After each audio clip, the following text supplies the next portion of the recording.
वह अपने पति के साथ वैवाहिक सुख तक भोगने से वंचित रह जाती। पुरुष बलात्कार, सीलभंग, हिंसा आदि अपनी पाशविक प्रवृत्तियों पर काबू पाने में समर्थ क्यों नहीं हो पाता है?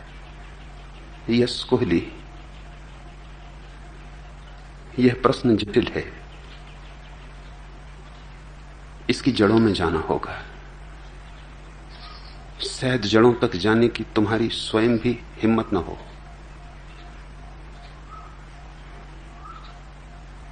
ऊपर ऊपर से देखने पर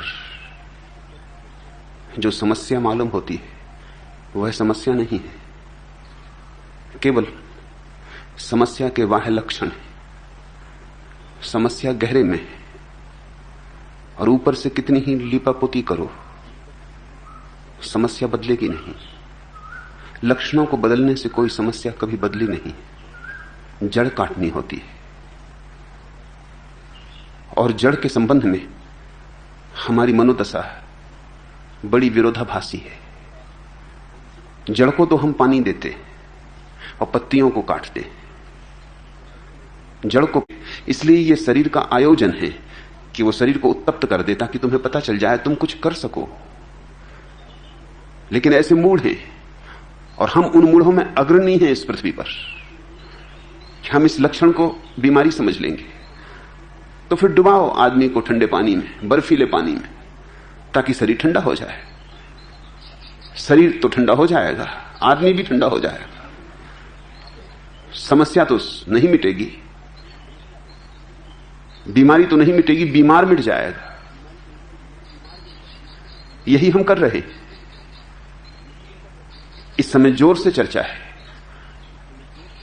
क्योंकि ये दुर्घटनाएं रोज बढ़ती जा रही हैं। ऐसा कहना शायद ठीक नहीं, ये होती तो रोज रही हैं, लेकिन अखबारों के प्रचार, रेडियो के प्रचार, टेलीविजन के प्रचार, आधुनिक समस्याओं को तत्क्षण सारे देश में पहुंचा देने की सुविधा का परिणाम यह हुआ है कि हमें समस्याओं के प्रति जल्दी से खबर मिल जाती। ये समस्याएं पुरानी हैं, नई कुछ भी नहीं, सदा होती रही, लेकिन पता ही नहीं चलता था। आज पता चलने लगा है। तो सारे देश के मन के सामने यह प्रश्न है। तुम्हारा प्रश्न यस कोहली महत्वपूर्ण है, लेकिन मुझे पता नहीं तुम कहां तक इसकी जड़ में जाने की तैयारी रखते हो, क्योंकि तुम्हारे प्रश्न में ही मुझे ऐसे संकेत मिलते हैं कि शायद जड़ में तुम जा ना सकोगे। जैसे पहली बात, तुम इन वृत्तियों को पाशविक वृत्ति कहते हो। पाशविक वृत्ति कहना ही इन वृत्तियों को दबाने का उपाय है, बदलने का नहीं। सदियों से हमने इन वृत्तियों को पाशविक कहा है, जैसे कि पाशविक कह देने से बस निंदा हो गई। यह तुमसे किसने कहा कि कोई वृत्ति पाशविक हो तो निंदित हो जाती? पशु को भी भूख लगती, तुम्हें भी भूख लगती, तो भूख पाशविक हो गई। पशु को भी प्यास लगती, तुम्हें भी प्यास लगती, तो प्यास पाशविक हो गई। पशु भी सोता है, तुम भी सोते हो, तो सोना पाशविक हो गया। और पशु भी जीता है और तुम भी जीते हो, तो जीना पाशविक हो गया। तो फिर पशु जो करता है वह तुम मत करना, नहीं तो पाशविक हो जाओगे। तब तो बड़ी मुश्किल हो जाएगी। तब तो सांस भी ना ले सकोगे। सांस लेना भी पाशविक है, उठना, बैठना, चलना सब पाशविक है। फिर पाशविक क्या नहीं है? तुम्हारा सारा जीवन ही निंदित हो जाएगा, और तुम्हारा सारा जीवन निंदित किया गया है। निंदा का एक परिणाम होता है कि आदमी दोहरा हो जाता है, उसके जीवन में दो द्वार हो जाते, वो पाखंडी हो जाता है। बाहर के द्वार पर बंधनवार सजा लेता है, सुंदर फूलों की मालाएं लटका देता है, रंग बिरंगे बंधनवार, सुगंधित फूल, सुस्वागतम लिख देता है। ये द्वार असली नहीं है, इससे वो जीता नहीं। इस पर तो वो मेहमानों का स्वागत करता है। असली द्वार उसका पीछे से है, जहां से वो जीता है, लेकिन वो है पाशविक, उसको प्रकट कर सकता नहीं। उसको प्रकट करना निंदित होना है। हम अपने बैठक खानों को सजा लेते और सारा घर गंदा है। इस देश में किसी के भी बैठक खाने को देख के उसके घर के संबंध में अंदाज मत लगा लेना। और बैठक खाने में कोई जीता है? बैठक खाने में तो बस मेहमानों से मिलने का इंतजाम रहता है। बैठक खाने जीने के लिए नहीं होते। जहां जीता है वहां गंदगी है, जहां जीता है वहां सब कूड़ा करकट है। सब बैठक खाने का कूड़ा करकट हटाकर सारे घर में इकट्ठा कर लिया है। वहां असली जिंदगी है। और बैठक खाना तो केवल दिखावा है। वो तो हाथी के दांत दिखाने के और खाने के और। आदमी की जिंदगी दोहरी हो गई। पाश्विक कहोगे तो दोहरी हो ही जाएगी। आखिर कौन चाहता है कि कहे कि मैं पशु हूं? मगर आदमी भी पशुओं की ही प्रक्रिया का एक अंग है। श्रेष्ठतम पशु है, मगर है तो पशु ही। परमात्मा हो सके ऐसी संभावना वाला पशु है, लेकिन है तो पशु ही। इसलिए मुझे पाश्विक शब्द में कोई निंदा नहीं मालूम होती। और पशु शब्द बड़ा महत्वपूर्ण भी है। पशु शब्द का अर्थ होता है जो बंधन में पड़ा हो, पास में पड़ा हो, वह पशु। तो सिवाय बुद्धों को छोड़ के सभी पशु। सिर्फ जागृत पुरुषों को छोड़ के सभी पशु। धन का बंधन है, पद का बंधन है, मोह के बंधन है, लोभ के बंधन है, क्रोध के बंधन है। ये सब बंधन है। इस पृथ्वी पर बहुत थोड़े से ही मनुष्य हुए हैं जो पशुता के पार गए। जिन्होंने परमात्मा को जाना है, बस वही केवल पशुता के पार गए। बाकी को तो उचित होगा कि वो अपनी पशुता को स्वीकार करें, क्योंकि स्वीकृति से रूपांतरण हो सकता है। जिस बीमारी को हम स्वीकार करते हैं उसे बदलने के लिए उपाय खोज सकते हैं। अस्वीकार ही कर दिया तो निदान से ही इंकार कर दिया, उपचार कैसे करोगे? यश कोहली, तुम कहते हो पुरुष बलात्कार, शीलभंग, हिंसा आदि अपनी पाश्विक वृत्तियों पर कब काबू पाने में समर्थ हो सकेगा? फिर यह भी थोड़ा सोचने जैसा है कि पशुओं में ऐसी वृत्तियां नहीं होती जैसी वृत्तियां तुम में होती। जैसे कोई पशु अपने ही जाति के पशुओं को नहीं मारता सिवाय मनुष्य को छोड़कर। कोई सिंह किसी दूसरे सिंह की हत्या नहीं करता। कोई कुत्ता किसी दूसरे कुत्ते की हत्या नहीं करता। कुत्ते भी इतने गए बीते नहीं होते। आदमी अकेला है जो दूसरे आदमियों को मारता है। इसको तुम पाश्विक कहते हो? कौन पशु ऐसा करता है? तुम्हें पशुओं का सम्मान सीखना चाहिए। पशु तो ऐसा नहीं करते। यह होता ही नहीं पशुओं की दुनिया में। यह तो बड़ी गैर पाश्विक बात है। अगर पशुता ही बुराई का कारण हो तो मनुष्य बड़े गजब का काम करता है जब वो आदमियों को मारता है, क्योंकि यह गैर पाश्विक काम है। जी खोल के करो, क्योंकि इससे तुम पशुओं से पार जा रहे हो। नीचे गिर रहे हो भला, मगर कम से कम पशु तो नहीं हो। पशु कुछ काम करते ही नहीं जो आदमी ही करता है। जैसे कोई पशु आत्महत्या नहीं करता। तुमने सुना कि किसी कुत्ते ने आत्महत्या कर ली, कि किसी कबूतर ने आत्महत्या कर ली, कि गुटरगू करते थक गए, ऊब गए और लगा ली फांसी? आत्महत्या तो आदमी ही करता है। यह काम तो बड़ा गजब का है।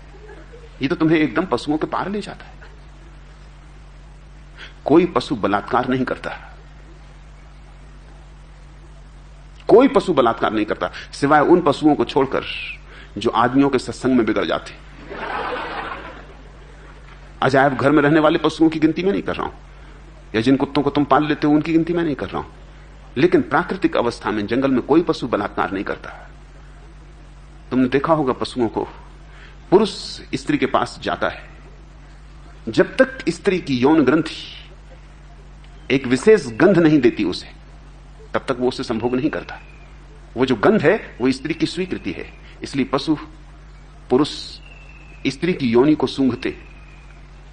जब तक स्त्री सूचना न दे, स्वीकार न दे, गंध से सूचना देती, एक खास गंध खबर दे देती पुरुष को कि वो राजी है।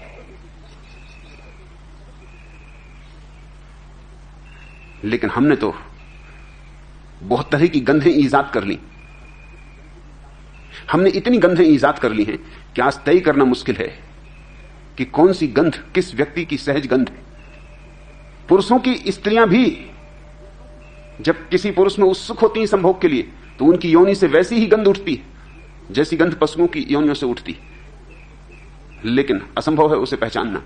साबुने हैं, डिओडोरेंट हैं, परफ्यूम हैं, ये सब छिपाने के उपाय हैं। ये छिपाने के उपाय हैं ताकि पता न चल सके कि स्त्री हां भर रही। ये हमारी जालसाजियां हैं।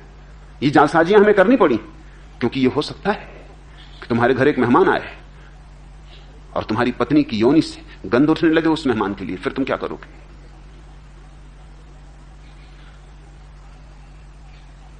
नियमों का, कानूनों का कोई बंधन प्रकृति पर नहीं। हो सकता है वो आतुर हो जाए, कामातुर हो जाए उस मेहमान के प्रति, तो तत्क्षण उसका शरीर गंध देगा, लेकिन वो गंध तुम्हारी सारी सामाजिक व्यवस्था को तोड़ देगा। तो उस गंध को छिपाना जरूरी है। तो हम गंधों की परतें लेपे हुए हैं अपने ऊपर, फिर उनके ऊपर वस्त्रों को लपेटे हुए हैं ताकि पता ना चल सके। तो ऊपर ऊपर शिष्टाचार चलता रहेगा। अब जैसे अगर कोई पुरुष किसी स्त्री में उत्सुक हो जाए तो उसकी जन्नेंद्री तत्क्षण खबर दे देगी कि वो उत्सुक हो गया है। इसलिए वस्त्रों में ढांके रखना जरूरी है ताकि ऊपर ऊपर वो शिष्टाचार बताता रहे और भीतर भीतर जलता रहे काम अग्नि में। हमने मनुष्य को अप्राकृतिक कर दिया है, पाश्विक नहीं, अप्राकृतिक। कोई पशु अजायब घरों को छोड़ के होमोसेक्सुअल नहीं होते, समलैंगिक नहीं होते। हाँ, अजायब घरों में हो जाते। अजायब घर की अजीब स्थिति है, इसलिए तो उसको अजायब घर कहते। अब बंदरों को बंदरों के साथ रख दिया, उनको बंदरियां मिलती नहीं, तो बंदर बंदरों पर हमला करने लगते। मजबूरी है, कोई उपाय नहीं। उनकी नैसर्गिक वृत्ति को कोई तृप्ति नहीं मिल रही, तो तृप्ति पाने के लिए कोई भी उपाय करेंगे। जो हम मनुष्यों के साथ करते हैं वही हम पशुओं के साथ करने लगे। लड़कों को हॉस्टल में रख दिया, लड़कियों से अलग कर दिया। 14 साल की लड़की मां बनने के योग्य हो गई, उसकी शरीर की ग्रंथियां संभोग के लिए योग्य हो गई। 14 साल का युवक संभोग के योग्य हो गया। अब इन दोनों को हमने अजायब घरों में बंद कर दिया। लड़का रहेगा लड़कों के हॉस्टल में, लड़की रहेगी लड़कियों के हॉस्टल में, और बड़े सख्त पहरे हमने बिठा दिए कि लड़कियों के हॉस्टल में कोई लड़का प्रवेश नहीं कर सकता। करे भी प्रवेश तो रविवार के दिन में 10 से 12 बजे तक, और वो भी अध्यापिकाएं मौजूद रहेंगी, उनकी मौजूदगी में कुछ बातचीत करनी हो तो कर लो, और सबूत देना पड़ेगा कि भाई हूं, पिता हूं, रिश्तेदार हूं। अब इसके दुष्परिणाम होंगे। इसके दुष्परिणाम ये होंगे कि लड़के लड़कों के साथ ही लैंगिक व्यवहार शुरू कर देंगे। कौन जिम्मेवार है इसके लिए? तुम जिम्मेवार हो। लड़कों का क्या कसूर? लड़की क्या करे? काम वासना सजग हुई है। वैज्ञानिक कहते हैं कि 18 साल की उम्र में काम वासना अपने शिखर पर होती है, और 18 साल की उम्र में लड़का हॉस्टल में होता है जहां स्त्रियों से मिलने का कोई उपाय नहीं। शादी होगी उसकी 25 साल में, 27 साल में, 28 साल में, तब तक काम वासना उतार पे आने लगी। 18 साल में अपने शिखर पर थी, तब तो वो जला भुना, तब तो उसने न मालूम क्या क्या किया। हस्तमैथुन करेगा। कोई पशु हस्तमैथुन नहीं करता, कोई जरूरत नहीं। ये कोई पाश्विक काम नहीं है, ये बड़ा महान मानवीय कार्य है हस्तमैथुन। ये कोई पशु नहीं करता। अगर तुम्हें पशुओं से ही तौल करनी है तो इस तरह के कामों का खूब प्रचार करो, महात्माओं को कहो फैलाओ हस्तमैथुन लोगों में, क्योंकि ये काम तो सिर्फ आदमी ही करता है। धन्य है मनुष्य, बड़े आविष्कारक हैं। लेकिन तुम मजबूर कर रहे हो। 18 साल में जब काम वासना प्रगाढ़तम है, जबकि युवक एक रात में कम से कम 4 से 7 बार तक संभोग करने में योग्य है, तब तुम उसे जला रहे हो। अब ये युवक अगर किसी स्त्री को रास्ते पर धक्का दे दे, किसी की साड़ी ही खींच दे, कंकड़ ही मार दे, तो इसको तुम पाश्विक व्यवहार कहोगे? मैं कहता हूं ये तुम्हारा समाज मूड है जिसका ये परिणाम है। और फिर जब ये जलती हुई आग, और वासना आग है, और इस आग को रूपांतरित करने के लिए तुमने युवकों को क्या दिया है? तुमने कोई कला दी उन्हें? तुमने कोई ध्यान दिया उन्हें? तुमने कुछ योग दिया उन्हें कि वो इस अपनी कामाग्नि को परिवर्तित कर लें, रूपांतरित कर लें? वो तो कुछ नहीं दिया। हां, तख्तियां लटका दी हैं कि ब्रह्मचर्य ही श्रेष्ठ जीवन। तख्तियों से कुछ होता है? महात्मा गण आते हैं, वो कहते हैं ब्रह्मचर्य ही श्रेष्ठ जीवन। समझा रहे हैं महात्मा गण की ब्रह्मचर्य ही श्रेष्ठ जीवन। और महात्मा गणों के जीवन में भी कोई ब्रह्मचर्य नहीं, सबको उनका जीवन भी पता है। तुम्हारे ऋषि मुनियों के जीवन में कोई ब्रह्मचर्य नहीं था।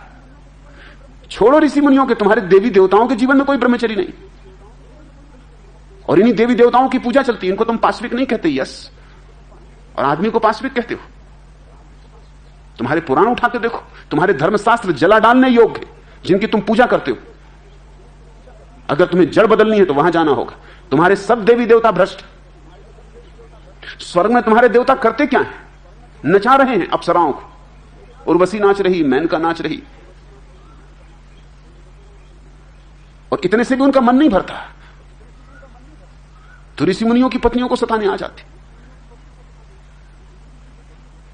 चंद्रमा उतर आता है छिपके किसी ऋषि की, बेचारे ऋषि गए हैं नहाने ब्रह्म मुहूर्त में। तब मैं समझा कि क्यों ऋषियों को ब्रह्म मुहूर्त में नहाने भेजते। भेज दिया अंधेरे में नहाने उनको, तो देवी देवता आ गए। अब देवता हैं तो वो तो कोई भी चमत्कार करे, तो वो ऋषि के वेश में आ गए। पत्नी समझी कि पतिदेव लौट आए। वो तो बाद में पता चला जब पतिदेव लौटे नहा धो के, मगर तब तक सब मामला खत्म ही हो चुका है। चंद्रमा उनकी स्त्री की इज्जत लूट के चले गए। ये तुम्हारे देवी देवता हैं। तुम जरा अपने सारी देवी देवताओं की लिस्ट तो बनाओ और उनके नाम के आसपास उनके कृत्यों का उल्लेख तो करो। तुम चकित हो जाओगे। इनकी तुम पूजा कर रहे हो, सदियों से इनका गुणगान कर रहे हो, तुम्हारे वेद इनकी स्थितियों से भरे। हे इंद्र देवता, हे चंद्रदेव, हे सूर्यदेव, मगर इनकी कारगुजारियां तो देखो। और अगर साधारण आदमी यही काम करे कि ऋषि मुनि गए ब्रह्म मुहूर्त में स्नान करने को और वो उनकी स्त्रियों से मिलने पहुंच जाए, तो ये पाश्विक व्यवहार कर रहा है और तुम्हारे देवता दिव्य व्यवहार कर रहे थे। ये दोहरे मापदंड छोड़ने होंगे, ये बेईमानी छोड़नी होगी।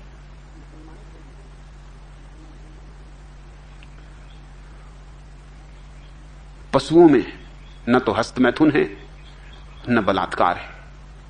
हां, लेकिन दोनों बातें घटती हैं पशुओं में भी अजायब घर में।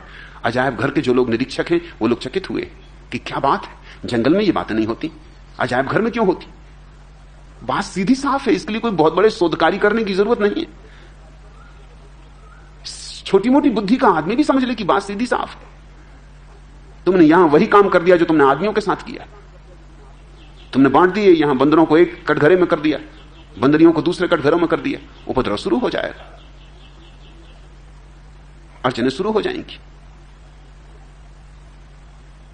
स्त्रियां भी हस्तमैथुन में पड़ जाती हैं, मगर स्त्रियां पकड़ी नहीं जाती।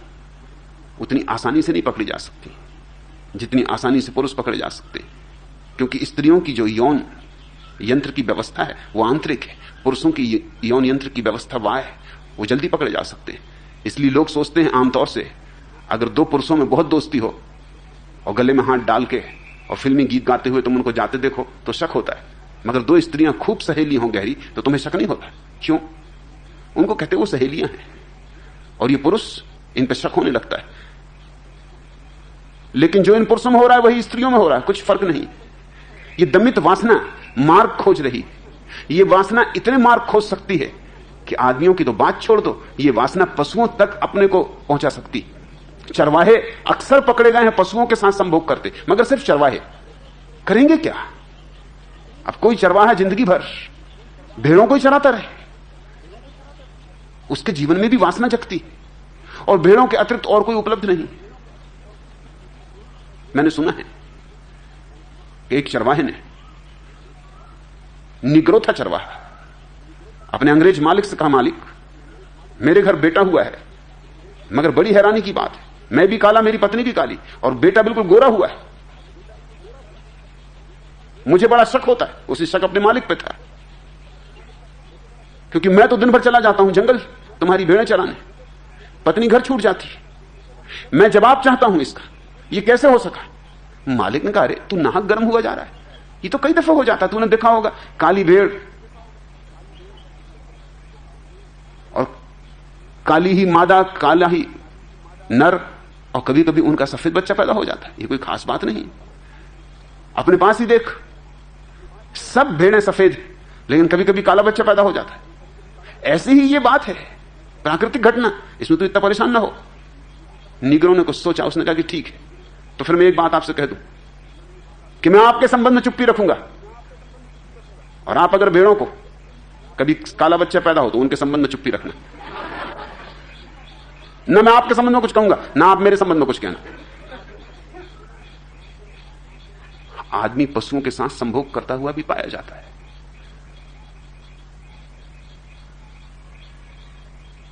पशु तो ऐसा नहीं करते, इसलिए पाश्विक शब्द में जो निंदा भरी है उसे छोड़ दो। ये पशुओं के साथ अन्याय है। ये तो मनुष्यों की खूबियां हैं, इनमें बेचारे गरीब पशुओं को मत गिनो। और ये मनुष्यों की खूबियां कैसे पैदा हुई, इसके लिए जिम्मेवार कौन है? तुम लोगों को पकड़ लेते हो। मैं विश्वविद्यालय में अध्यापक था, एक दिन बैठा था प्रिंसिपल के कमरे में, एक लड़की को लाया गया, रो रही थी। उसने प्रिंसिपल को कहा कि एक लड़का मुझे बहुत परेशान करता है, जहां भी जाती हूं धक्का मुक्की करता है, चिट्ठियां लिखता है, मेरा नाम बोर्ड पे लिख देता है बड़े बड़े अक्षरों में, दीवारों पे मेरा नाम लिख देता है, फिल्मी गाने लिख लिख के भेजता है। और आज मैं गुजर रही थी तो उसने मुझे पत्थर मारा, ये पत्थर है, कुछ आपको करना पड़ेगा। मैं वहां बैठा था, प्रिंसिपल ने कहा कि आप क्या कहते हैं, क्या करना चाहिए? मैंने उस लड़की की तरफ देखा और मैंने कहा कि मैं तो उससे कुछ बातें पूछता हूं। पहली तो बात यह कि अगर कोई लड़का तुझे धक्का ना मारे और कोई लड़का तेरी साड़ी ना खींचे और कोई लड़का कंकड़ ना मारे, कोई लड़का तेरी तरफ देखे ही नहीं, तू है भी या नहीं इसका भी कोई लड़का विचार ना करे, उस अवस्था को तू चुनेगी या ये अवस्था जो चल रही है इसको तू चुनेगी? उसने मेरी तरफ गौर से देखा, उसके आंसू सूख गए। उसने कहा मैंने इस तरह कभी सोचा नहीं। एमए की विद्यार्थिनी थी, समझदार लड़की थी। उसने कहा मैंने इस तरह कभी सोचा नहीं। मैंने कहा तो फिर तू सोच के आ, क्योंकि मुझे उन लड़कियों का भी पता है जिनको कोई धक्के नहीं मारता, उनके प्राणों में एक ही आकांक्षा है कि कोई धक्का मारे। मैं उन लड़कियों को भी जानता हूं जिनको कोई कंकड़ नहीं मारता, कोई कंकड़ मारते ही नहीं, भूल से भी नहीं मारता। मैं उन लड़कियों को जानता हूं जिनको हर एक लड़का अपनी बहन मानता है, और उनका दुख भी मैं जानता हूं। मुझसे एक लड़की ने कहा है कि मैं क्या करूं क्या ना करूं, जो देखो वही मुझसे कहता बहन जी मेरे भाग्य में यही लिखा। कभी कोई मुझे प्रेम करेगा या नहीं करेगा? उसकी शक्ल ही ऐसी थी, उसको देख के कोई भी बहन जी कहे। उसका पति भी होगा तो उसको बहन जी ही कहेगा।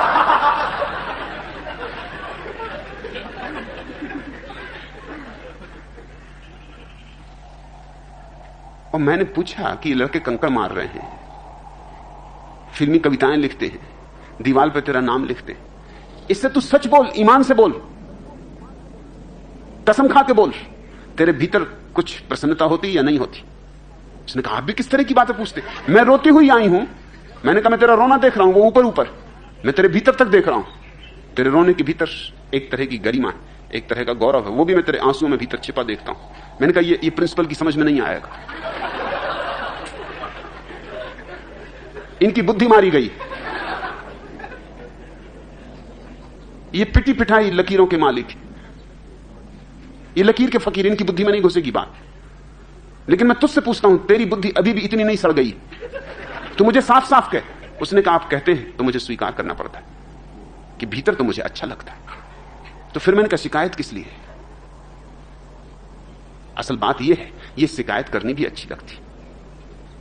इस शिकायत से तो पता चलता है औरों को भी कि देखो लोग पत्थर मार रहे हैं, कि लोग धक्के मार रहे हैं, कि लोग फिल्मी गीत लिख रहे हैं। मैंने सुना है एक कैथोलिक पादरी के पास एक स्त्री हर रविवार को आती थी। कैथोलिक धर्म में तो कन्फेशन होता है, तो कोई पाप किए हो तो हर रविवार को जाके पुरोहित के सामने उनको स्वीकार कर लेने से क्षमा हो जाते। वो कैथोलिक पादरी घबरा गया था इस औरत से, न तो देखने दिखाने में ठीक थी, सुंदर स्त्रियां हो तो कैथोलिक पादरी को भी उनका पाप सुनने में आनंद आता है, रस ले लेके सुनता है, विस्तार में पूछता है कि फिर क्या हुआ, फिर और क्या हुआ, फिर और आगे बताओ।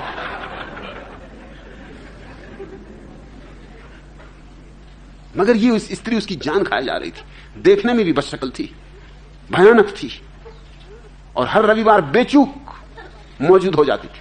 एकदम मन खट्टा हो जाता था। रविवार की पुरोहित बेचारा प्रतीक्षा करता था। कैथोलिक पुरोहित रविवार की प्रतीक्षा करता। रविवार ही उसका सुख का दिन, क्योंकि रविवार को ही लोग अपने पाप बताने आते। उनमें ज्यादातर स्त्रियां ही होती। जब बहुत घबरा गया इस स्त्री से, तो एक दिन उसने कहा कि भाई, यही पाप तू कितनी दफे सुना चुकी, मैंने तो उससे कितनी दफे कह दिया कि माफ हो गया, ये तो एक ही पाप है, वो भी कोई तुम 30 साल पहले किया था। अब क्या बार बार जिंदगी भर कुछ और भी करेगी कि बस इसी का? मैं भी थक गया। एक ही पाप 30 साल पहले कि किसी पुरुष से उसने प्रेम किया था, वो वही सुनाती। तो तू क्यों सुनाती है? तो कब का माफ हो चुका, अब इसको बार बार सुनाने की जरूरत नहीं। उस स्त्री ने कहा, लेकिन इसे सुनाने में मुझे इतना मजा आता, ऐसा दिल बाग बाग हो जाता। फिर उसके बाद तो कुछ बात घटी ही नहीं, फिर उसके बाद तो कुछ बात बनी ही नहीं। बस जो कुछ है वहीं अटका है, और रविवार की राह देखती हूं, और तो कोई सुनने को राजी भी नहीं। तुमको तो सुनना ही पड़ेगा, और मैं तो जब तक जिंदा हूं तब तक कन्फेशन करूंगी कि मैंने ये पाप किया था कि एक रात एक पुरुष के साथ सोई थी।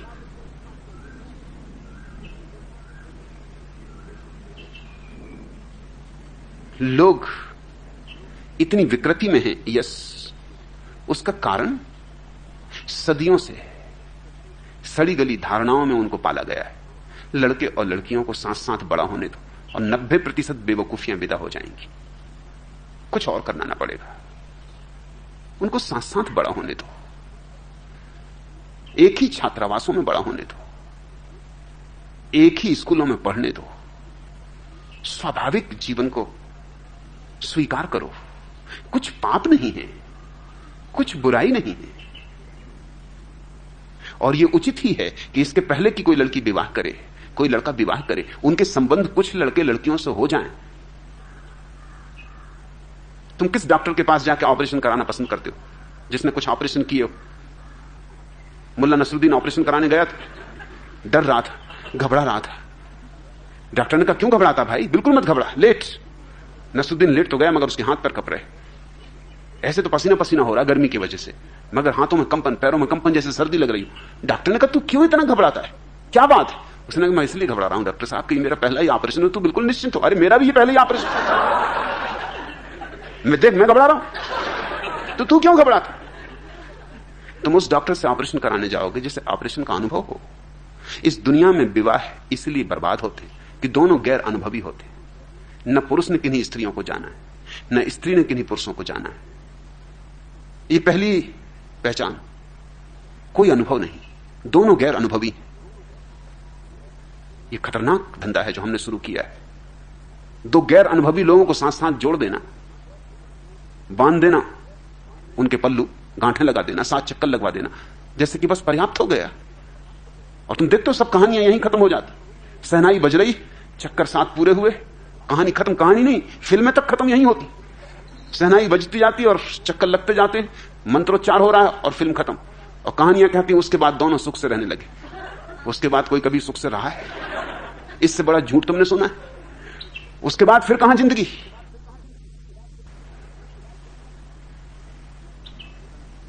मुल्ला नसरुद्दीन की शादी हुई, 5-7 दिन बाद एक मित्र मिलने आए, चंदूलाल, और उन्होंने कहा कि भाईजान स्वागत है, अभिनंदन है। मुल्ला ने कहा कि भाईजान कहना बंद करो, अब तो बस भाई ही भाई बचे, जान कहां? बस कोरे भाई ही भाई, गुजराती भाई समझो, जान वगैरह तो गई। वो तो उसी दिन चली गई जिस दिन विवाह हुआ। गैर अनुभवी लोगों को साथ जोड़ दोगे तो उसके कई दुष्परिणाम होने वाले।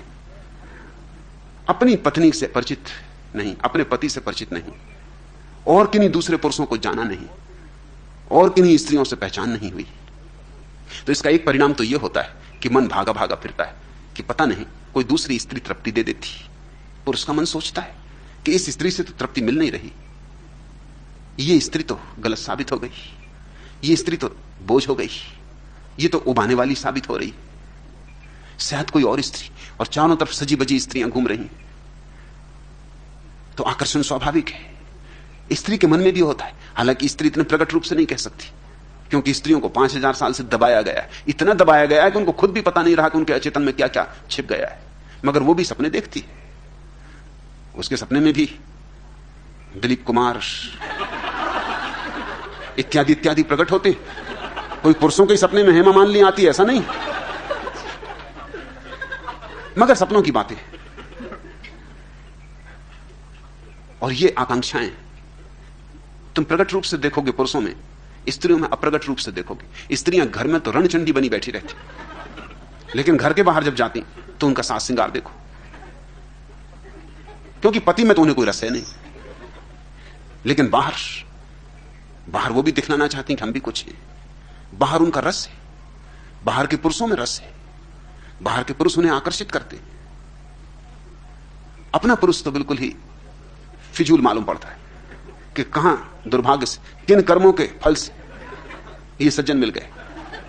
मगर अब गुजारना पड़ेगा, ये जिंदगी तो गुजारनी पड़ेगी। वो तो स्त्रियां बलात्कार नहीं कर सकती, क्योंकि उनके शरीर की व्यवस्था बलात्कार करने की नहीं। करना भी चाहे तो बलात्कार नहीं कर सकती, नहीं तो स्त्रियां भी बलात्कार करती। पुरुष बलात्कार कर सकता है, इसलिए पुरुष बलात्कार करता है। हम बलात्कार की तो निंदा करते हैं, लेकिन हम ये नहीं पूछते कि बलात्कार पैदा ही क्यों होता है। हम जड़ में नहीं जाते, बस हम लक्षणों के ऊपर फिक्र कर लेते हैं। मैं भी विरोध में हूं बलात्कार के, लेकिन मैं जड़ से विरोध में हूं। मैं चाहता हूं एक और ही तरह की सामाजिक व्यवस्था होनी चाहिए, एक और ही तरह की मन की आयोजना होनी चाहिए। कुछ आदिवासी समाज है, जैसे बस्तर का आदिवासी समाज, वहां बलात्कार कभी नहीं हुआ, कोई उल्लेख नहीं। तुम पूछोगे क्यों? अगर आदिवासियों के बीच बस्तर के बलात्कार नहीं होता तो तुम तो सभ्य हो, सुसंस्कृत हो, तुम्हारे बीच तो बलात्कार होना ही नहीं चाहिए। मगर जितने सभ्य, जितने सुसंस्कृत, उतना ज्यादा बलात्कार।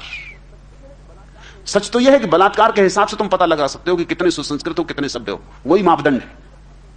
आदिवासी जंगली मगर बलात्कार नहीं करते, क्या कारण होगा? मैं तो बस्तर गया इसे जांचने, देखने रहा बस्तर कि क्या राज होगा, क्योंकि इस तरह के कबीले दुनिया से खो गए। बस्तर का कबीला भी खोया जा रहा है, मिटा जा रहा है, क्योंकि हम उसको बचने नहीं देंगे। हम समझते हैं ये अशिष्ट है, असभ्य है। हम स्कूल खोल रहे हैं, अस्पताल खोल रहे हैं, ईसाई मिशनरी जाकर उनको शिक्षा दे रहे हैं। यही मूढ़ जिनने तुम्हें बर्बाद किया है, वो उनको बर्बाद करने पहुंच रहे हैं, और बड़ी आशा से कि उनकी सहायता कर रहे हैं, सेवा कर रहे हैं। जल्दी मर जाएंगे ये लोग, बच नहीं सकते। कैसे बचेंगे? हमारे पास खूब साधन है और हम उनको प्रलोभित कर लेते हैं आसानी से। हम उनको पकड़ा देंगे रेडियो, और हम पकड़ा देंगे उनको ट्रांजिस्टर सेट, और पकड़ा देंगे उनको साइकिलें, और पकड़ा देंगे सारी बीमारियां ताकि अस्पताल जरूरी हो जाए, और पकड़ा देंगे उनको शिक्षा, स्कूल और महत्वाकांक्षाएं और अहंकार की दौड़ कि बस सब खत्म हो जाएगा। और वहां हमारे पादरी और मिशनरी और हिंदू पंडित और पुरोहित, क्योंकि वो भी पीछे नहीं रह सकते, उनको भी डर है कि ये सब कहीं ईसाई ना हो जाए। तो आर्य समाजी भी पहुंच गए। मेरे एक आर्य समाजी सन्यासी मित्र हैं, वो भी वहां अड्डा जमाए थे। मैंने पूछा तुम यहां क्या कर रहे हो? उन्होंने कहा हम कैसे पीछे रह सकते, ये सब ईसाई बनाए डाल रहे हैं, हम इनको आर्य समाजी बना के रहेंगे।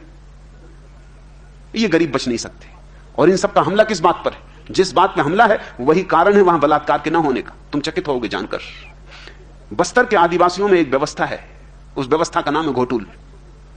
हर छोटे गांव में, छोटे छोटे गांव हैं जहां कहीं 200 आदमी रहते, कहीं 300 आदमी रहते हैं, ज्यादा से ज्यादा, एक घोटूल होता है। गांव के बीच में एक सार्वजनिक मकान होता है। जैसे ही बच्चे उम्र पर आ जाते, काम की दृष्टि से, यौन की दृष्टि से प्रौढ़ होने लगते हैं, लड़कियां 13 साल की, लड़के 14 साल के, बस उनको घोटूल में सोना पड़ता है। उनको फिर घर नहीं सुलाते, उनको घोटूल भेज देते हैं। दिन भर वो घर रहें, काम करें, लेकिन रात घोटूल में सोएं। तो सारे गांव की लड़कियां और सारे गांव के लड़के घोटूल में सोते, और उनको पूरी स्वतंत्रता है कि वो प्रेम करें, संबंध बनाएं। हालांकि कुछ नियम है, बड़े अद्भुत नियम है। एक नियम यह है कि कोई भी लड़का किसी स्त्री के साथ 3 दिन से ज्यादा न रहे, ताकि सारी स्त्रियों का अनुभव कर सके। स्वभावतः सारी स्त्रियां भी सारे पुरुषों का अनुभव कर लेंगी। गांव के सारे पुरुष और सारी स्त्रियां एक दूसरे से परिचित हो जाएंगी। 2 वर्ष घोटूल में रहने के बाद वो तय करेंगे कि तुम्हें कौन सी लड़की पसंद है, किस लड़की को कौन सा लड़का पसंद है, फिर उनकी शादी की जाएगी। यह शादी बड़ी वैज्ञानिक मालूम होती। इन्होंने गांव की सारी लड़कियां पहचान ली, सारे लड़के पहचान लिए, तब निर्णय लिया है। अब आकर्षण आसान नहीं रहा। अब इनको भली भांति पता है, हर लड़की पता है, हर लड़का पता है, इसलिए अब दूसरे की पत्नी इनको आकर्षित नहीं करेगी। इन्होंने सारे अनुभव के बाद निर्णय लिया है। निर्णय कोई जन्मपत्री देख कर नहीं लिया गया है, और निर्णय किसी पंडित पुरोहित ने, बाप दादों ने नहीं लिया है। निर्णय खुद लिया है और अनुभव से लिया है और अपनी पहचान से लिया है। कौन सी लड़की ने किस लड़के को सर्वाधिक तृप्ति दी और कौन से लड़के ने किस लड़की को सर्वाधिक आनंद दिया, कौन दो एक दूसरे से मिलकर तालमेल हो गए, और 3 दिन से ज्यादा एक के साथ रहना नहीं, ताकि मोह पैदा ना हो, आसक्ति पैदा ना हो। ये देखते हैं अनासक्ति का प्रयोग। और अगर 3 दिन से ज्यादा रहोगे तो फिर और लड़कियों से वंचित रह जाओगे, और फिर ईर्ष्या भी पैदा होगी। समझ लो कि एक सुंदर लड़की है, उसके साथ एक लड़के का मेल बन गया, वो उसको छोड़े ही नहीं, तो गांव के दूसरे लड़के उस सुंदर लड़की के प्रति आतुर होने लगेंगे, ईर्ष्या जन्मेगी, संघर्ष पैदा होगा। नहीं तो 3 दिन के बाद लड़के अपने संबंध बदल लेंगे। एक एक लड़की से 2 साल के भीतर कई बार संबंध आएगा, मगर 3 दिन से ज्यादा नहीं। ये घोटूल की व्यवस्था को ईसाई मिशनरी भी कहता है पाप। तुम भी कहोगे पाप, क्या दो गई पाप की, और आर्य समाजी भी कहता है महापाप। ये घोटूल तो बंद होना चाहिए, ये तो वैश्यालय है। लेकिन मैं तुमसे कहता हूं, ये घोटूल सारी दुनिया के हर गांव में होने चाहिए, तभी दुनिया से बलात्कार मिटेगा, नहीं तो नहीं मिट सकता। इसलिए मैं कहता हूं कि यस, तुमने प्रश्न तो पूछा है, मेरा उत्तर पचा पाओगे कि नहीं ये जरा मुश्किल है। मैं भी बलात्कार का विरोधी हूं, लेकिन मेरे कारण और। ये बलात्कार जो चलता है दुनिया में, इसके लिए जिम्मेवार तुम्हारे धर्मगुरु हैं। आर्य समाजी और ईसाई और जैन और बौद्ध और हिंदू, ये सब इस उपद्रव के पीछे। इन सब मूढ़ों ने तुम्हें आदमी की जो आज की विकृत दशा है वह दी, मगर इन्होंने इतने तर्क इकट्ठे किए हैं सदियों में, और तुम उन तर्कों को सुनते सुनते इतने आदी हो गए हो कि तुमने पुनर्विचार करना बंद कर दिया है। बस्तर में कभी बलात्कार नहीं हुआ है। अंग्रेजों ने अपनी रिपोर्टों में यह बात उल्लेख की कि बस्तर में कभी कोई बलात्कार का उल्लेख नहीं आया। आज तक अंग्रेजों के इतने दिन के इतिहास में बस्तर में बलात्कार नहीं हुआ। बस्तर में बलात्कार होते ही नहीं, होने का कारण ही नहीं रहा, बात ही समाप्त हो गई, जीवन सहज हो गया, स्वाभाविक हो गया। अनुभव ही तुम्हें इस मूढ़ता से मुक्ति दिला सकता है, नहीं तो बात बहुत कठिन। पशुओं में बलात्कार नहीं होता क्योंकि पशु मुक्त है, एक दूसरे से संबंध बनाने को मुक्त है। पुरुषों में, स्त्रियों में यह उपद्रव खड़ा होता है। यह उपद्रव नैसर्गिक नहीं है, पाश्विक नहीं है, धार्मिक है। मत कहो यश कोहली कि यह पाश्विक है, कहो कि धार्मिक है, सांस्कृतिक है। यह पतन धार्मिक और सांस्कृतिक है। यह तुम्हारे तथाकथित आध्यात्मिक नेताओं की दी गई वसीयत है। ये जो तुम बोझ ढो रहे हो, यह तुम्हारी सदियों की सड़ी गड़ी परंपरा का परिणाम, और यह तुम्हें सड़ाए डाल रहा है, तुम्हें मारे डाल रहा है। इससे मुक्त हुआ जा सकता है, और अब तो और भी आसानी से हुआ जा सकता है, क्योंकि घोटूल में तो एक खतरा था। हालांकि यह भी बड़े आश्चर्य की बात है कि यह भी कभी नहीं घटा वहां कि घोटूल में लड़के और लड़कियां एक दूसरे से संबंध करते हैं, मगर कभी नहीं यह घटना घटी कि कोई लड़की गर्भवती हो गई हो। यह भी एक हैरानी की बात है। क्यों कोई लड़की गर्भवती नहीं हुई? यह तो मनोवैज्ञानिकों के लिए बड़े शोध का काम है, होना ही चाहिए था। मेरा अपना दृष्टिकोण यही है कि चूंकि ना तो युवकों की इच्छा थी कि पिता बने, और न युवतियों की इच्छा थी अभी मां बनने की, इनके मनोविज्ञान ने ही विरोध पैदा किया। इनका मनोविज्ञान ही अभी राजी नहीं था। तो देह के संबंध तो हुए, लेकिन क्योंकि मनोविज्ञान इनका विपरीत था, अभी ये मां बाप बनना नहीं चाहते थे, अभी तो ये अनुभव से गुजरना चाहते थे, इसलिए ये गर्भ संभव नहीं हो सका। इस पर खोज करने की जरूरत है कि क्या मनोवैज्ञानिक रूप से यह संभव है। यह संभव है कि अगर मन राजी ना हो तो कोई स्त्री गर्भवती नहीं हो सकती। अगर मन ही राजी ना हो, अगर मन ही भीतर इंकार कर रहा हो गर्भवती होने से। लेकिन शायद ऐसे मन को पैदा करना तो अब बहुत मुश्किल होगा, क्योंकि हमने तो जो मन पैदा किया है, हम तो हर बच्ची को यह समझा रहे हैं कि तुझे मां बनना है।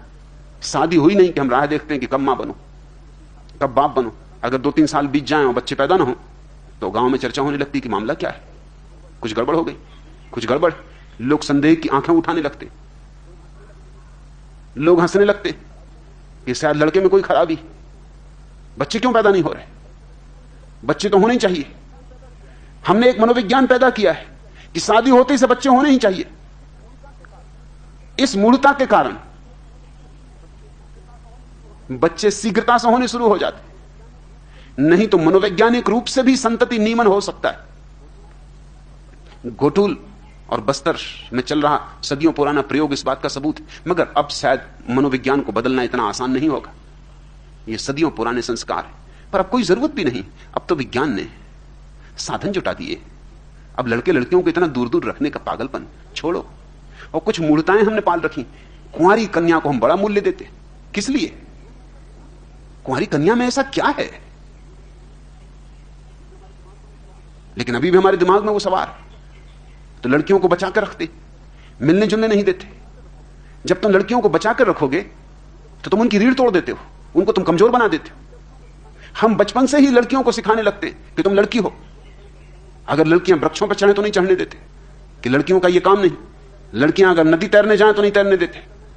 लड़कियां अगर पहाड़ पर चढ़ना चाहें तो नहीं चढ़ने देते, ये तुम्हारा काम नहीं। तुम्हारा काम तो गुड्डे गुड्डियां बनाना, उनका विवाह रचाना, इत्यादि इत्यादि। तुम्हारा काम तो शुरू से यही है कि तुम्हें पत्नी बनना है, मां बनना है। तो छोटी छोटी बच्चियां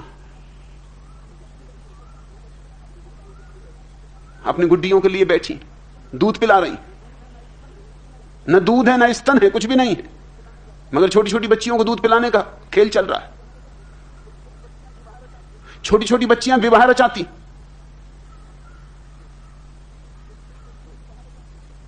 दो बच्चों ने एक घर पर दस्तक दी, एक छोटी बच्ची और एक छोटा बच्चा। बच्ची की उम्र होगी कोई 5 साल और लड़की की उम्र होगी कोई 6 साल। बड़े सजे बचे आए थे।